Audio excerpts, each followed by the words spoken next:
15 years ago, best-selling author Michael Lewis wrote The Big Short, a book that became the defining tome of the financial crisis of the late aughts. Saturday night, Dallas Mavericks general manager Luka Harrison authored the NBA's version of The Big Short when he agreed to trade Luka Doncic to the Los Angeles Lakers for a package led by Anthony Davis.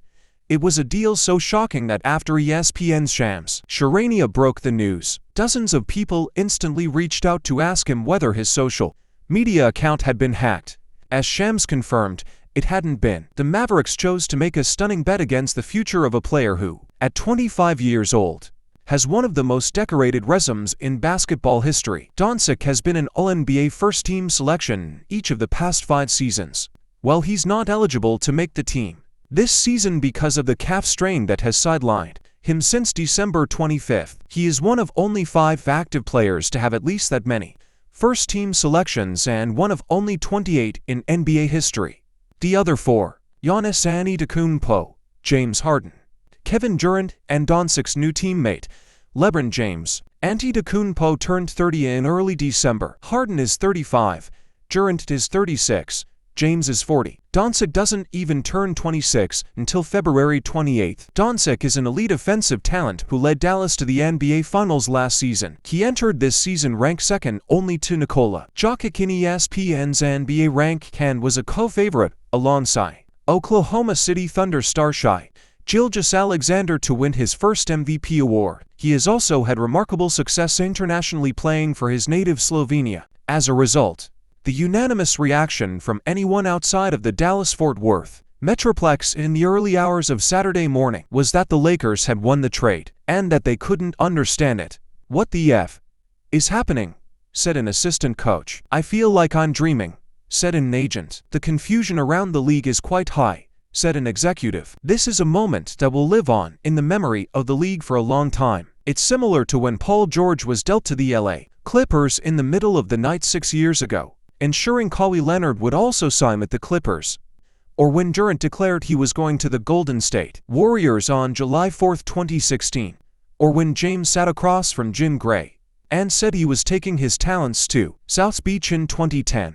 The Mavericks bet against Doncic due to what sources told ESPN's Tim Mockmong were concerns over his conditioning and the potential Supermax contract he'd be eligible to sign this summer. Is the biggest takeaway from as big of a trade as the NBA has seen in quite some time. Doncic has been limited to 22 games this season and hasn't played more than 70 in a season since his rookie year. "You better be sure his body is going to fall apart," said an Eastern Conference executive. "That's all I'm going to say. That's just one of the big storylines as the league wraps its collective mind around what the deal means for Davis, Doncic, the Mavericks, the Lakers, and everyone else moving forward. Not only is this a massive bet against Doncic, but it is also a truly gigantic debt on Davis." Several sources who spoke to ESPN wondered why Dallas wouldn't have canvassed the league to see how much it could get for Doncic if they wanted to move him. Many thought the Mavs clearly would have been able to get more in return. "Nick must really love Anthony Davis," said a Western Conference executive. "Harrison clearly targeted Davis, someone he has a long-standing relationship with going back to his prior job as a high-ranking Nike executive." Davis, in the middle of possibly the best season of his career, averaging 25.7 PTG and 11.9 RPG and shooting 52.8% from the field, showed he was more than happy to go to Dallas. According to ESPN's Bobby Marks, he waived his trade bonus to get the deal done and also keep Dallas under the luxury tax for the time being. This isn't the first time Harrison has gone after a player with whom he had a pre-existing relationship. Recent examples include his acquisitions of P.J. Washington from the Charlotte Hornets last year and Kyrie Irving from the Brooklyn Nets 2 years ago. Both the Irving and Washington trades were question moments after they were made, that they helped power Dallas to the finals last season. Time will tell whether Harrison's latest gamble will pay off. 2. This is the trade that will define Harrison's career, particularly given he has already traded away control of the Mavericks' first-round picks from 2027 to 2030.